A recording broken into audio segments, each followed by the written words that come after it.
selamat datang di channel Anita Rahmanchan. Dukung channelku ya dengan cara subscribe, like, komen, dan share sebanyak-banyaknya ya.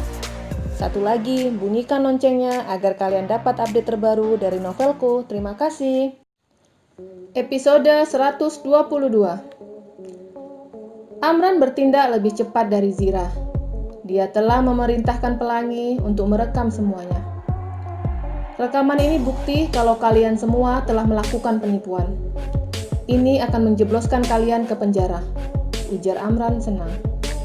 Tuan, yang dikatakan si tua benar. Nona Zira bisa masuk penjara karena telah menipu semua orang dengan berpura-pura hilang ingatan, bisik Kevin. Ziko mulai cemas. Awalnya dia senang karena ternyata istrinya tidak hilang ingatan.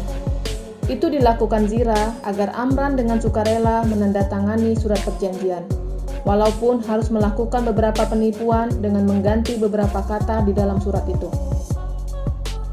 Tapi sepertinya Anda salah, Amran. Kita akan sama-sama masuk penjara.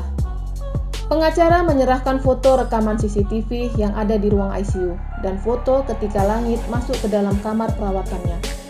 Semua itu didapat melalui Dr. Diki. Kamu lihat foto ini? Cucu kamu sengaja masuk ke dalam ruang ICU ingin membunuhku, ujar Zira ketus. Kurang ngajar. Ziko ingin memukul Langit, tapi Kevin langsung menahannya.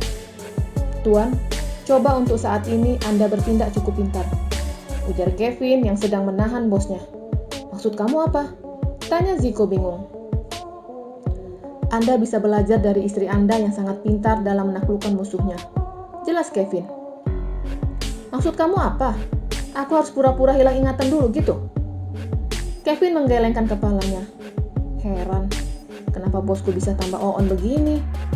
Kevin bergumam dalam hatinya. Langit akan dipenjara. Begitupun kamu, Amran. Kamu adalah otak dari semuanya. Dan hukumanmu paling lama. Kalau aku mungkin hanya beberapa bulan. Zira tersenyum. Ucapannya membuat Amran dan cucunya ketakutan. Eyang, sudah aku bilang lupakan tentang harta itu, ujar Langit. Amran tidak menghiraukan ucapan cucunya. Sungguh kasihan nasib kamu, Amran. Masa tua akan habis di penjara, ujar Zira seraya memperhatikan kuku tangannya. Tuan, apa istri Anda mau ke salon kuku? Tanya Kevin. Maksud kamu apa? Tanya Ziko balik. Itu lihat, ujar Kevin menunjuk ke arah Zira dengan gerak kepalanya. Menurutku, bukan ke salon. Sepertinya istriku akan mencakar si tua bangka itu jika si tua berulah lagi. Jelas Ziko dengan asumsinya sendiri. Eyang, udah ambil aja yang 15%. Tapi lupakanlah masalah ini, bisik Pelangi. Bagaimana? Mau masuk penjara? Kalau mau, ayo kita sama-sama. Zira berujar dengan senyum yang mengejek. Amran menggunakan tongkatnya dan ingin memukul Zira. Tapi dengan cekatan, dia dapat merampas tongkat kakek tua itu dan langsung mematahkan dengan pahanya. Ziko dan Kevin bertepuk tangan. Mereka sedang menonton pertunjukan yang sudah lama tidak dilihat keduanya. Ambil 15% itu atau ke penjara. Hanya itu pilihannya, ujar Zira tegas dengan berdiri di depan pria tua itu. Tiba-tiba Amran jatuh tak sadarkan diri. Langit langsung menggendong eyangnya dengan membawa keluar gedung. Sebelum keluar, Langit menoleh ke sepupunya. Zira, maafkan aku. Langit langsung beranjak pergi. Dan Pelangi masih berada di ruangan itu. Zira, bagaimana dengan harta yang 15% itu? Tanya Pelangi. Aku tetap akan memberikan yang menjadi hak Amran. Tapi untuk semuanya tidak akan aku berikan, sahut Zira. Pelangi berlari keluar menyusul kakak dan eyangnya. Ziko senang, dia memeluk sosok Zira yang sangat dirindukannya. Ternyata kamu pintar akting, puji Ziko ke Zira. Semua ini berkat kerjasama yang hebat. Zira melirik ke Dr. Diki dan pengacaranya. Diki, ternyata kamu ada di dalam semua rencana ini. Ceritakan kepadaku, bagaimana kamu bisa terlibat? Tanya Ziko. Nona, apa kecelakaan itu juga rekayasa? Tanya Kevin lagi. Kecelakaan itu memang benar adanya, hanya hilang ingatan itu yang rekayasa. Aku harus berakting amnesia agar memuluskan rencanaku. Jelas Zira. Ziko menoleh ke arah temannya. Dia membutuhkan penjelasan dari Dr. Diki. Flashback on. Pada saat Zira koma dan terbaring di ruang ICU, Zira tersadar ketika ada seseorang yang mematikan semua alat yang membantu Zira untuk bernafas. Dia adalah Langit. Ketika Zira membuka mata, Langit masih ingin membunuh Zira, dan pria itu batal membunuh karena waktu yang telah habis. Sadarnya Zira diketahui perawat dan langsung mengatakan ke dokter yang ada di ruang ICU. Pihak dokter menghubungi keluarga pasien, di mana Dr. Diki yang ditunjuk keluarga Ziko sebagai wali untuk Zira. Zira? Ujar Dr. Diki senang melihat Zira sadar. Dok, ada seseorang membunuhku, bisik Zira ketika tidak ada orang di ruangan itu selain dia dan Dr. Diki. Siapa Zira? Tanya Dr. Diki. Langit, dia dan eyangnya akan terus membunuhku. Semua karena harta. Jelas Zira yang masih terbaring di tempat tidur rumah sakit. Saya akan memberikan pengamanan untuk kamu, ujar Dr. Diki. Tidak perlu. Dokter hanya perlu membantu saya.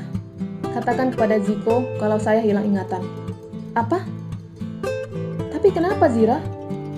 Ziko akan sangat terpukul jika kamu hilang ingatan. Dr. Diki bisa membayangkan rasa sedih yang akan diderita sahabatnya. Dok, hanya ini cara agar aku selamat. Dan dengan cara ini, Amran akan masuk ke dalam perangkapku. Dia akan dengan sukarela menandatangani surat perjanjian tanpa curiga sama sekali. Jelas Zira. Ini berat Zira. Bantu saya dok. Saya juga tidak bisa berbohong. Tapi semua harus diakhiri, ujar Zira memohon.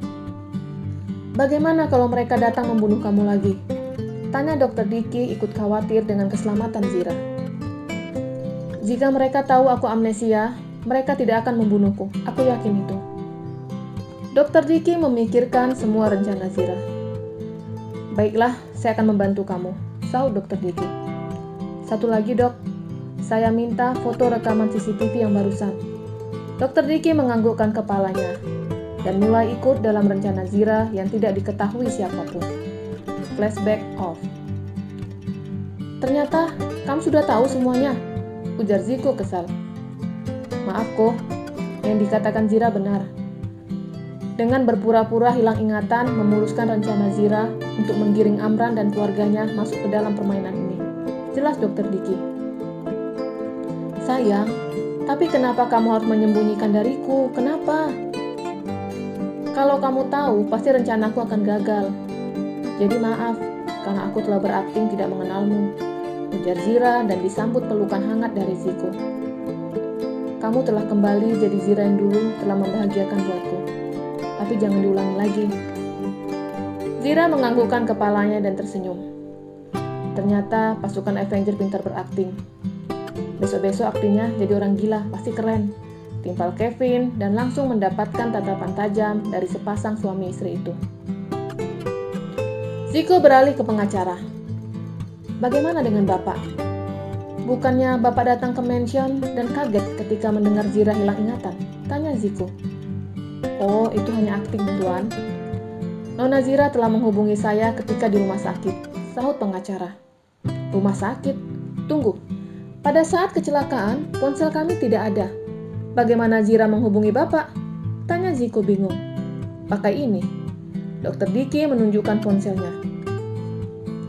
Pengacara menceritakan semuanya ketika dia pulang dari mansion dan mendapatkan panggilan lagi. Dan dia tahu itu dari Zira. Zira memerintahkan pengacara untuk membuat 2 surat dan mengundang Amran untuk datang sebelum penandatanganan. Kegunaannya agar Amran percaya dengan isi surat itu dan tidak membaca keseluruhan pada hari H. Ziko dan Kevin bertepuk tangan salut akan ide dan pola pikir istrinya yang sangat cemerlang. Langit dan Pelangi membawa Amran ke rumah sakit. Pria tua itu diberi oksigen untuk membantunya bernapas. Kedua cucunya masih setia menemani eyangnya sadar. Ini yang kakak khawatirkan. Harta bisa membuat orang lupa diri. Lihat, karena ketamakan eyang sampai seperti ini. Gerutu Langit.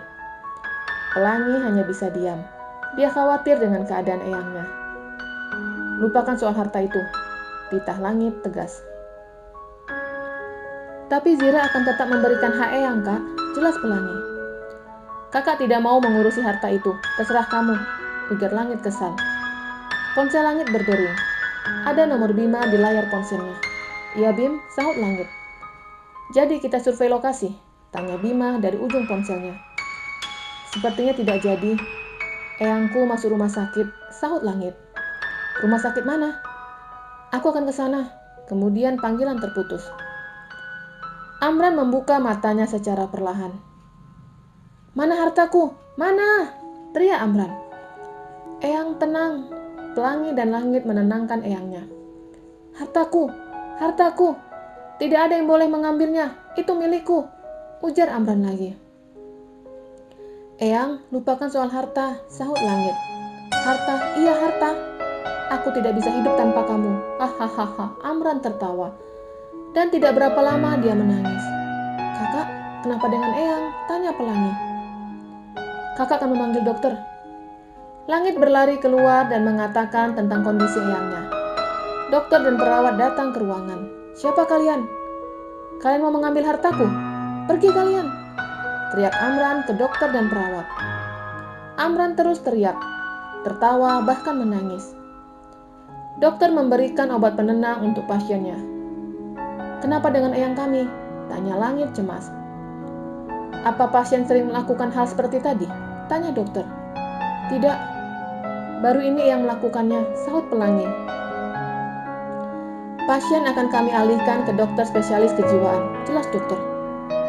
Maksud dokter apa? Tanya Langit. Pemeriksaan akan dilanjutkan oleh dokter spesialis kejiwaan.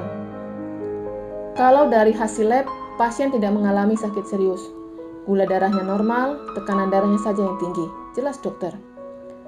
Setelah menjelaskan kondisi pasiennya, dokter permisi keluar dan Bima masuk ke dalam ruangan itu. Kenapa dengan eyang kamu? Tanya Bima. Eyang tiba-tiba pingsan, sahut Langit. Kenapa bisa pingsan? Pasti ada sebabnya, iya kan? Tanya Bima penasaran.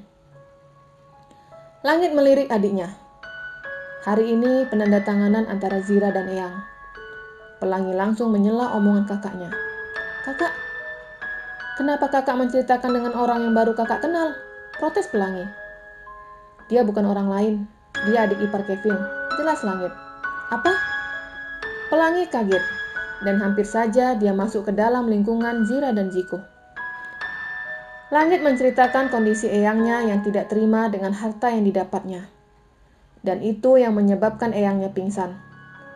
Lalu apa kata dokter? Tanya Bima prihatin. Masih menunggu dokter spesialis kejiwaan.